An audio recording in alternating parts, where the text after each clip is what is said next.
What has been good and what has been bad about dating for you in Vancouver? I think that we live in such a beautiful place, and I think that that can result in some unique dates, whether that's like being on the beach or hiking or, a day trip to Bowen Island, whatever the case may be. There's so many unique, interesting things to do. As a trans woman, Vancouver's a fairly progressive city, so you're not going to run into as many transphobes as you might in other cities, especially in more maybe, not to stereotype, but rural areas. Nonetheless, there's still challenges to dating as a trans person. I think there's challenges to dating no matter who you are in this city, whether you're cisgender or transgender, but like when you're transgender, it definitely peppers some more unique challenges into the realm of dating. What kind of challenges?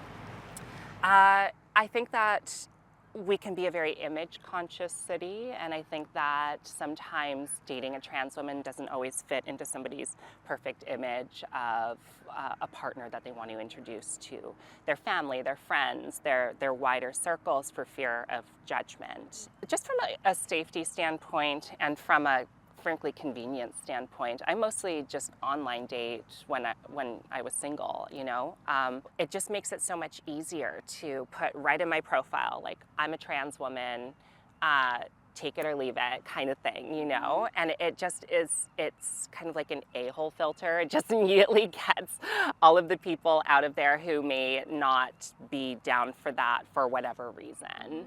And I'm not also the type of person who's going to go and call every straight identifying man who isn't necessarily interested in dating a trans woman transphobic, but I think that if a trans woman ticks all of the little boxes that you're looking for in a partner, and the only thing that you're hesitating about is the fact that she's a trans woman, I think that requires a little bit of self-reflection.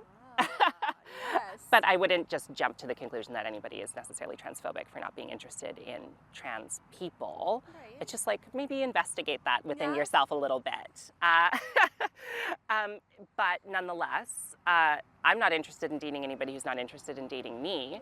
Yeah. And it's, it's tough because you, as a heterosexual identifying trans woman, i.e. a trans woman who's attracted to men, I feel like I'm balancing between like the queer world and like dating within a straight dating pool. And it's a very odd experience, to say the least, which is why bisexual men are just amazing.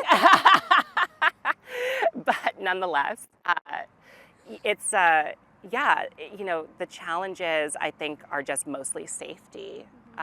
You just want to make sure that you aren't getting yourself into a dangerous situation, and I think that that's the issue that any woman faces, whether you're trans, whether you're cis, whatever intersections you happen to occupy identity-wise.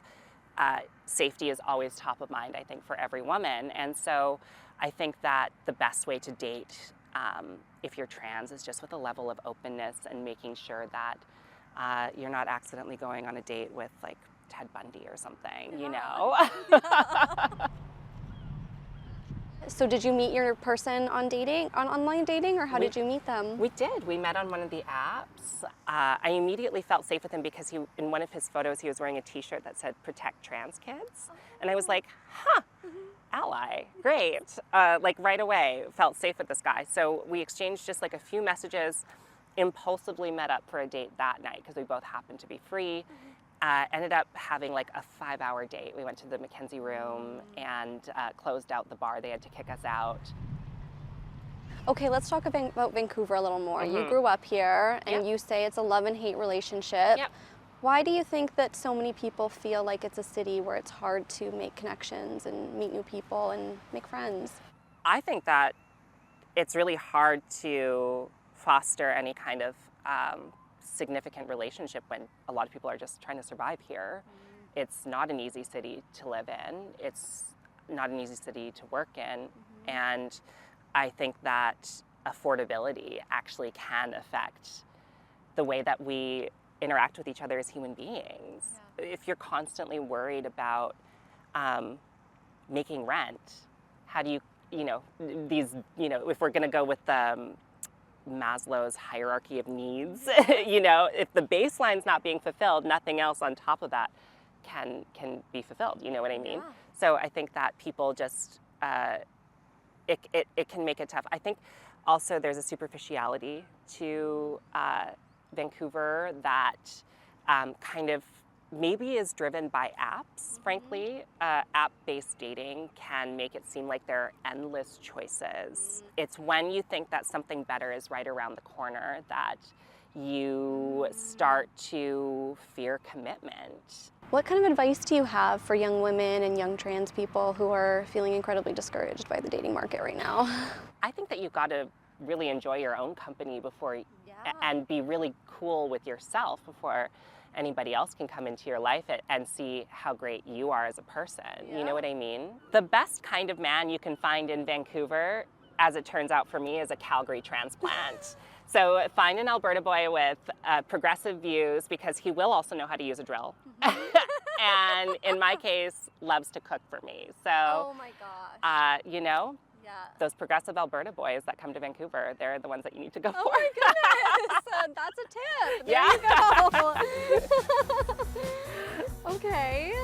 Thank you so much for this. It was lovely to meet you. Thank you so much for having me. This was tons of fun. Yeah.